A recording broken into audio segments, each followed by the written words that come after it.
Good morning. I'm Sheriff Kevin McMahill with the Las Vegas Metropolitan Police Department. With me today is Special Agent in charge of the FBI, Spencer Evans, and Assistant Sheriff Dory Corn with the LVMPD Homeland Security and Investigative Services. They'll be two of the individuals speaking. The rest of the individuals up here are also the command team that helped lead through this investigation over the course of the last week.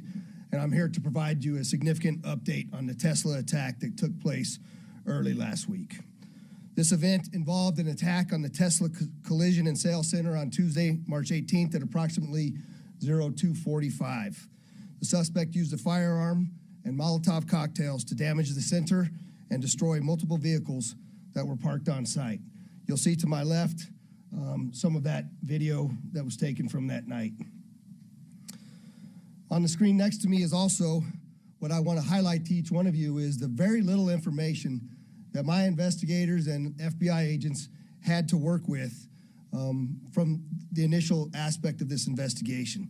There's a grainy photograph of the suspect's vehicle, a nearly indescribable photo of the suspect himself, and a couple of photographs of headlights and taillights of the vehicle. That's what my investigators had to go on a week ago. Part of this story that you're going to hear is how we arrived at our suspect being taken into custody with such little information. It's incredible work by everybody involved. And despite that minimal information at the onset, and thanks to the hard work and collaborative effort by the FBI Joint Terrorism Task Force, the LVMPD Counterterrorism Section, and all of our Fusion Center partners, we were able to identify and arrest the suspect involved in this attack. There's a couple social media photos that that have been circulated out there already. The suspect's name is Paul Kim, K-I-M. He's an Asian male adult, and he is 36 years of age. I'm going to transition now to Assistant Sheriff Dory Corn to explain to you exactly what happened over the course of this last week. Sheriff Corn. Thank you, Sheriff. Good morning. I'm Assistant Sheriff Dory Corn at the Las Vegas Metropolitan Police Department. I oversee our Homeland Security and Investigative Services group, which includes our counterterrorism section. I have the opportunity here to provide the details of the investigation, but there's no doubt this was a collaborative effort involving multiple agencies, numerous, actually hundreds of personnel that have been involved.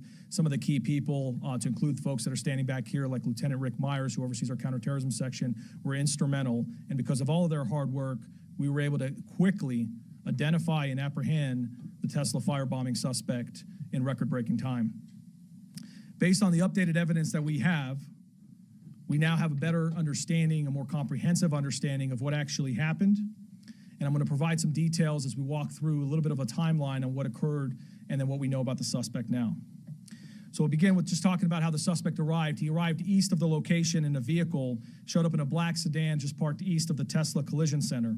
You can see on this video clip here, we highlighted the area because it's at the top of your screen, and you'll be able to see the arrival of the vehicle. You'll be able to see that the vehicle comes in, originally driving westbound where you can see the headlights, and then turns around where you can see the taillights, and he reverses back into where he parks. The suspect then proceeds on foot and approaches the corner of the building.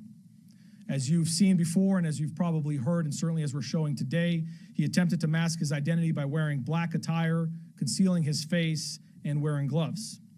The suspect then began shooting the surveillance cameras with what appeared to be a rifle. You can see an image here of the suspect pointing the rifle towards a camera. At least 2 surveillance cameras were damaged by gunfire. And then upon shooting the cameras, the suspect proceeded to the front doors of the Tesla, and he began spray painting the words "resist" across the doors. I'll let this video play because you'll get a better shot of the suspect. You can see his description as he goes across the clear doors there, committing his act of crime.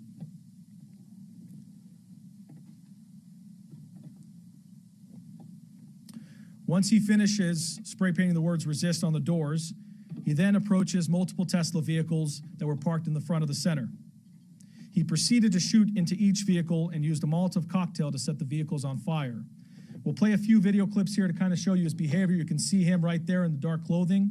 He casually walks over to his first vehicle that's targeted. He will soon put down his backpack onto the ground. And then he transitions to the firearm. And you'll see him shoot into the vehicle. Once he shoots into the vehicle, he ends up going back from the vehicle to the bag and then back to the car, presumably picking up his item that he used to be able to firebomb the vehicle. We believe that was a Molotov cocktail. And you'll see in a moment here, the vehicle will ignite and ultimately fully engulf, causing severe damage.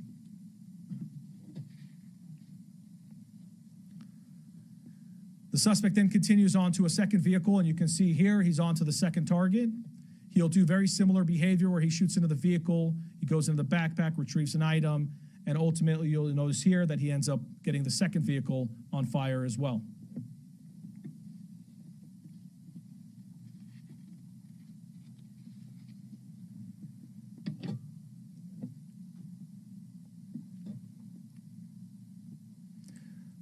From there, he then proceeds to his third vehicle, repeats the same type of activity.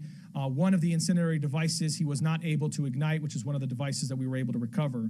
But ultimately, 5 vehicles were damaged, to include 3 of which were fully destroyed. You can see images of the vehicles here. And then you'll see here a drone video. This is from our Skydio drone, being able to provide an overview of the damage as well. After this, the suspect then proceeds and flees east, gets in his vehicle, and leaves the area. As I mentioned earlier, this case has been worked around the clock, and Sheriff McMahill and Special Agent in Charge Spencer Evans have made it a top priority for our organization and put a tremendous amount of workforce behind it to make sure that this was dealt with in a quick manner. Because of that, in 8 days around the clock with our teams, we were able to identify the suspect's vehicle as a black Hyundai Elantra. You'll see a photo here. But what's important to point out here is that this was achieved through an exhaustive review of surveillance material, analytical data, and a canvas of over 700 locations across the valley, ultimately allowing us to piece together critical evidence with speed and precision. You can see on this image here, this is just one example of many where we're using the Flock technologies to be able to identify the type of vehicle, including very specific features of the vehicle that build up into additional leads and ultimately get us to the point of identifying the suspect and his vehicle. As of now, a preliminary assessment, and we have a lot of data to go through and a lot of investigative work that needs to be followed up on, but a preliminary assessment of the suspect's social media activity indicates some very loose but self-proclaimed ties to the Communist Party USA social media group, as well as social media groups called Revolutionary Communist International, Hidden Palestine, Palestine Action, and a variety of other social media groups. That is part of our investigation, is to dig further into it and to be able to determine additional motive and other potential concerns. At this point in time, the suspect was placed immediately on 24/7 surveillance by our specialized units to ensure public safety and preserve evidence. Additional evidence was collected as we continued our investigation, and the suspect was ultimately arrested yesterday evening. A search warrant was then obtained and served by the LVMPD SWAT team, which is by far one of the best, if not the best, SWAT teams in the country. They were able to do that safely and quickly. And as a part of their operation, we were able to conduct searches of 2 vehicles linked to the suspect's apartment, and we were also able to collect a buccal swab for DNA to be able to compare that to the DNA that we recovered from the scene. Our searches revealed numerous items of interest to include multiple rifles, a shotgun, a handgun, and miscellaneous gun parts.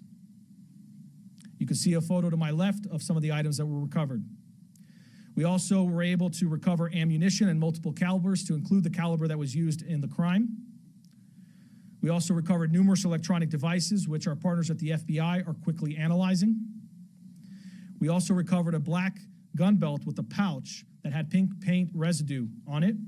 You can see a photo of that to my left, as well as a black backpack with pink paint, face masks, and other articles of clothing that are consistent with the suspect's description. We also recovered other key pieces of evidence that we're still evaluating at this time that do connect the suspect to this attack. Finally, I will also say about the search warrants, we were able to do a buccal swab. We were able to, our lab did an amazing job quickly collecting that evidence and analyzing it. They worked through the night, nonstop, late hours, because they know how important this case is to our community. And ultimately, that DNA that was collected from our subject does match. It was a positive identification to the DNA that we collected on scene.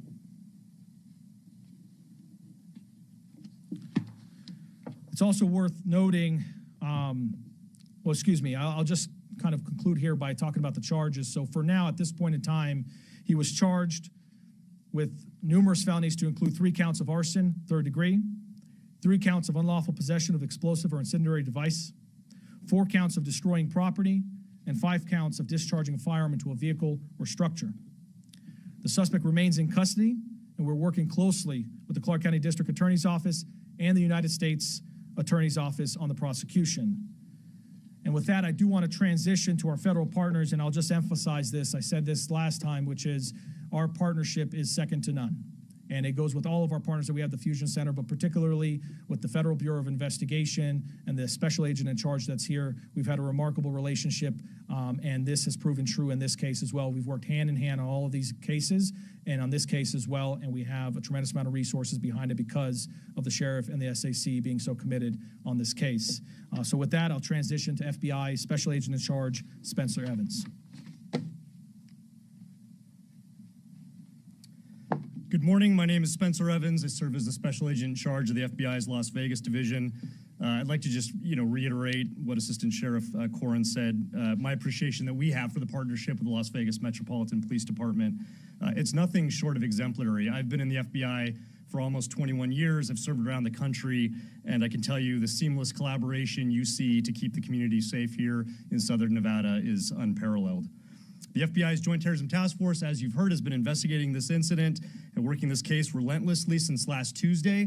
I was just informed a few minutes ago a federal arrest warrant was issued for the subject, and we anticipate taking Paul Kim into federal custody later today, where he will face federal charges in addition to those announced by Sheriff McMahill this morning. The arrest announced today showcases the remarkable outcomes that are achievable through collaborative task force partnerships. Although each agency has distinct roles and responsibilities and capabilities, the fight against violent crime is a shared commitment, and that's certainly the case here in Las Vegas. Last week, when we held the press conference, I emphasized that we would leave no stone unturned to identify the person responsible and ensure accountability for these heinous attacks. I appreciate your assistance in amplifying this message through your media coverage. And one final cautionary message for individuals who are contemplating similar attacks. There's nothing courageous or noble about firebombing private property and terrorizing your local community. The self-righteous mob that's cheering you on today to commit acts of violence on their behalf will leave you high and dry and forget about you tomorrow. And at the end of the day, you and you alone will be held responsible and face the prospect of a lengthy prison sentence. And with that, I'll turn it back over to Sheriff McMahill.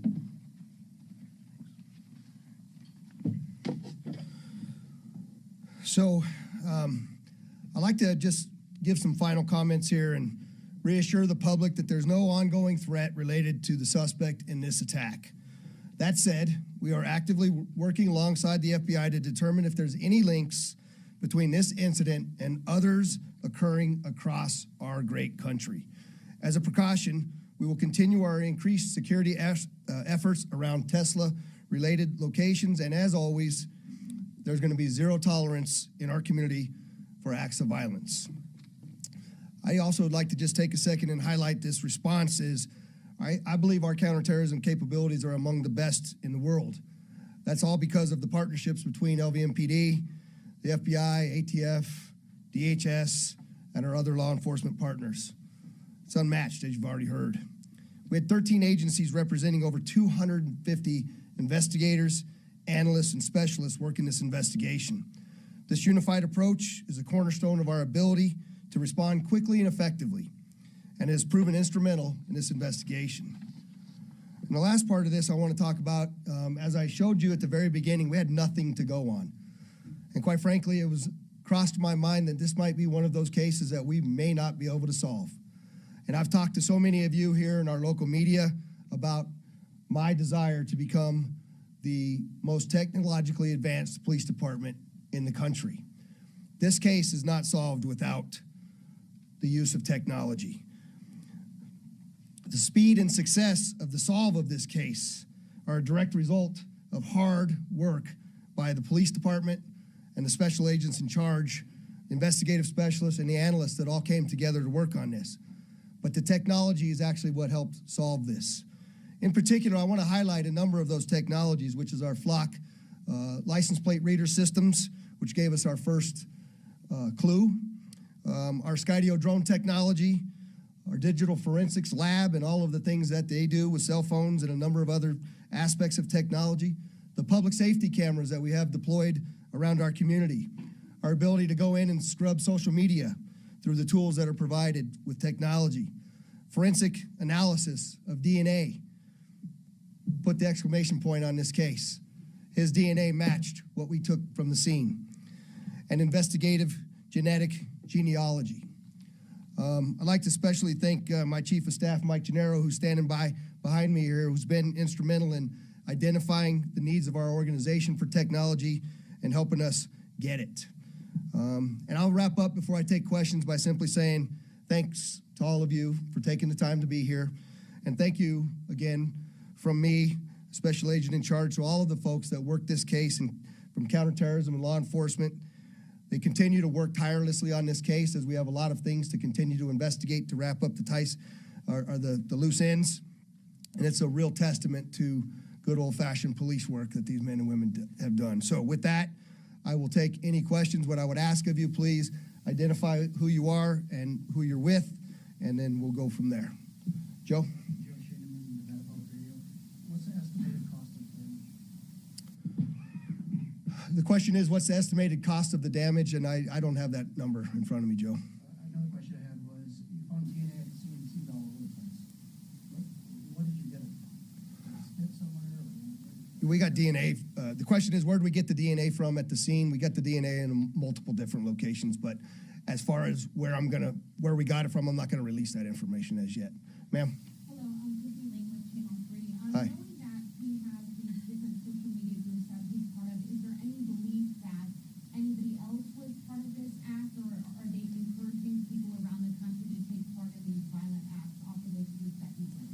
Yeah, so the question is, with all the groups that he's using on social media, do we believe that he's connected to a larger aspect of this in coordination in other locations in the country?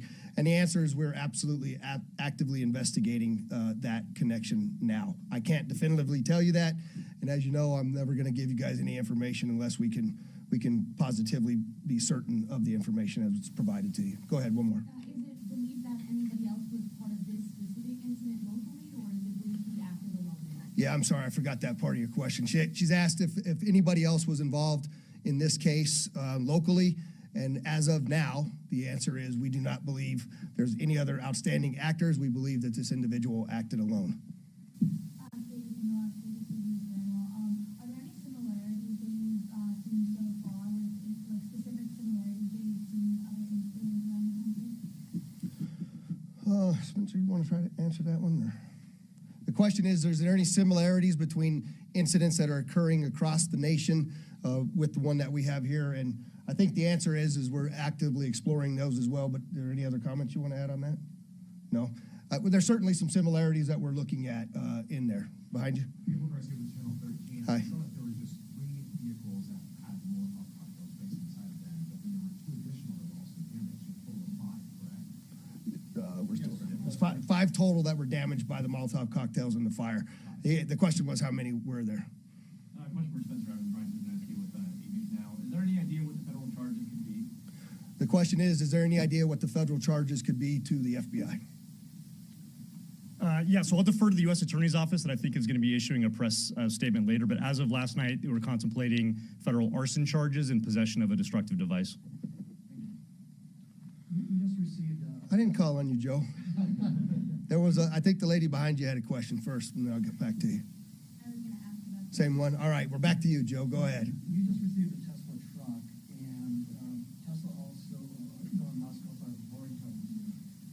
First of all, I'm wondering if Metro's gotten any threats since the acceptance of that truck, and also Las Vegas Clark County Fire has been worried about access.